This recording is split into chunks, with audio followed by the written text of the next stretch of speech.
Las luchas de los grandes personajes no se quedan en el recuerdo, se convierten en una realidad de libertades. Sus sueños e ideales son ahora las herramientas democráticas para que en México estemos viviendo un proceso de transformación, en donde todas las voces sean escuchadas, en donde cada ciudadano pueda ser parte del destino de nuestra patria.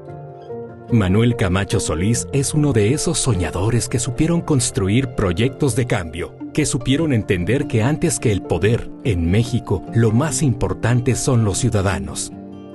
Su vida es una constante demostración de que se puede poner por delante el interés nacional antes que el personal. Fue un líder que supo escuchar para poder dialogar, que entendió que las diferencias sirven para enriquecer a un país, que supo caminar y hacer equipo con todo aquel que soñara con un México más justo para todos. A lo largo de su vida política se guió por una convicción y un propósito: pensar que México podía y debía gobernarse mediante instituciones políticas lo suficientemente legítimas y eficaces para reforzar una economía atrasada y una sociedad desigual, y que la fuerza de ese gobierno podría estar lo suficientemente controlada por la ley y la sociedad para asegurar la libertad, evitar la represión y la gran corrupción. Esas fueron las convicciones que lo acompañaron durante los 50 años que duró su recorrido por la política. 1965, cuando Carlos Madrazo habló de democratizar al PRI, ingresó al partido.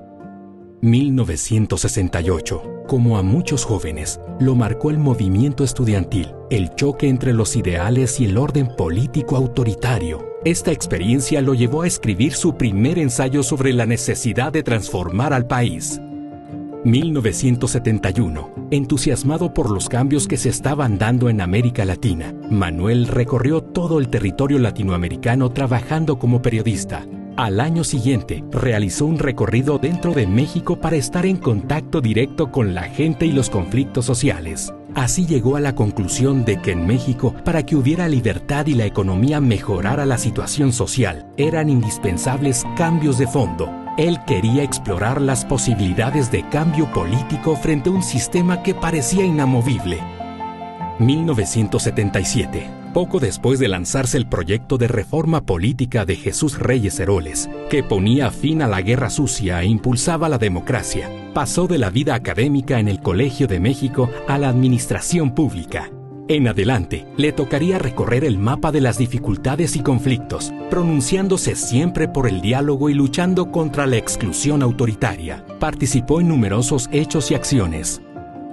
1983. Como subsecretario de Desarrollo Regional, elaboró las respuestas a los impactos sociales de las crisis financieras en los estados por la nacionalización de la banca y, 2 años después, en Yucatán, se enfrentó la crisis henequenera y en Chiapas, diversos y graves conflictos agrarios.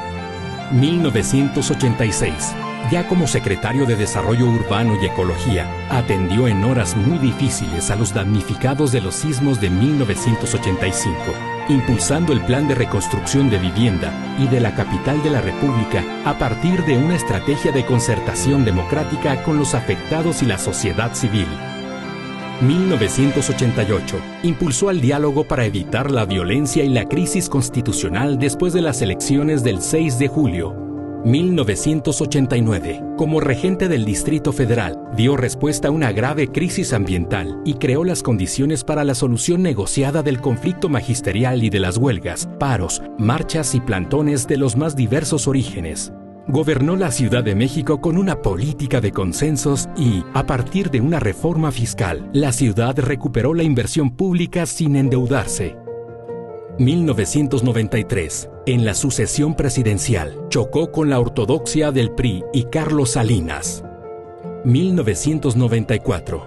EZLN, Chiapas. Le correspondería a Manuel cambiar la política inicial del gobierno de exterminar a los sublevados por una estrategia fundada en los hechos de concordia que llevó a cesar el fuego. Fue el parteaguas de los diálogos de paz de San Cristóbal. Su estancia en Chiapas y los asesinatos de Luis Donaldo Colosio y José Francisco Ruiz Massieu lo llevaron a luchar por las reformas fuera del sistema y despertaron su desconfianza final hacia este.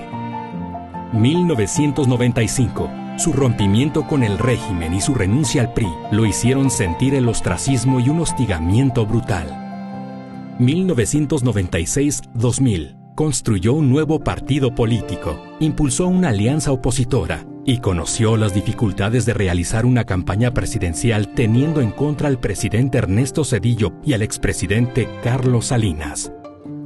2003-2006. Aceptó la invitación del PRD para ser diputado. Llegó a la 61ª legislatura donde siguió trabajando por la reforma del Estado. 2005-2006. Acompañó a Andrés Manuel López Obrador durante el proceso de desafuero y la campaña por la presidencia. 2006. Fue uno de los negociadores para concretar la coalición Frente Amplio Progresista de los 3 partidos de izquierda después de la elección del 2 de julio. 2007. Se integró la Comisión Política del Frente Amplio Progresista, de la cual había sido uno de sus principales impulsores, para fortalecer la oposición política al régimen. 2008. Encabezó la consulta ciudadana sobre la reforma energética para demostrar que los mexicanos estaban en contra de entregar la riqueza del país. 2009. Coordinó el movimiento Diálogo para la Reconstrucción de México, con el que brindó apoyo a candidatos de oposición para impulsar una alternativa electoral ante el régimen. 2011. Fue coordinador de la coalición de izquierda que postuló a Andrés Manuel López Obrador como candidato del PRD, PT y Movimiento Ciudadano a la presidencia. 2013-2015. Se sumó a la bancada del PRD en el Senado para frenar la entrega de la industria petrolera mexicana a intereses extranjeros. Al final de este recorrido, podemos decir que Manuel nunca abandonó sus convicciones y mucho menos dejó de luchar por un México mejor. Manuel Camacho Solís supo entender el momento que le tocó enfrentar. Planteó una visión de futuro. Además, logró construir soluciones de amplio alcance. Por eso es que, a través de toda su trayectoria, se puede ver que fue el arquetipo del político centrado en el bien común, el que antepone el interés de la nación antes que los deseos personales. Ejemplo y referente para muchos, convencido demócrata, en Manuel Camacho se concretó el político que puede volver realidad sus ideas. Por eso supo explorar hasta sus últimas consecuencias el proyecto de reforma al sistema por dentro. Después, la manera de hacer un cambio pactado sin ruptura. Y al final, la forma de propiciar la unión de la oposición que hiciera inevitable el cambio.